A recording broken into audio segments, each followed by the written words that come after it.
ከሄኒ ጋር መጣለው። አንዴ ልደውልልሽ። ሄኒ ምንድነው ማየው? ሄኒ ምን አየሽ?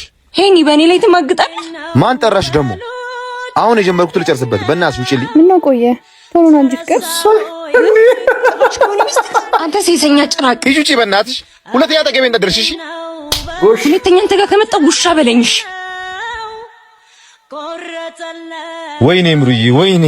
ሄኒ ግን ያሰብከው ነገር ምሩን አይጎዳትም? ዮኒ እንደኔ አንድ ሳምንት እንደቀረ ቢነገር ምን ታደርግ ነበር? ሄኒ በቃ ተረጋጋ። እግዚአብሔር የወደደውን ነው የሚያደርገው። የወደደውን ሩስ ምን ታናግርልኝ? ሄሎ ሰላም አቶ ሄኖክ። አይ ጓደኛው ነኝ። ምን ነበር? ይቅርታ ትናንት የወሰደው የሕክምና ውጤት የሱ አልነበረም። ውጤቱ የሌላ ታካሚያችን ነው። ምን ማለት ፈልገህ ነው? በጣም ይቅርታ ለመጠየቅ ነበረ። ቆይ እሺ፣ ለማንኛውም መልሼ ልደውል። ይሄማ ይቅርታ አይደል የምስራች ነው። ምንድነው ምላት? ይኸውልሽ ምሩ፣ እንዴት ብዬ እንደማስረዳሽ አላውቅም። የሆነ ባለቤት መኪና አደጋ ደርሶባት ምን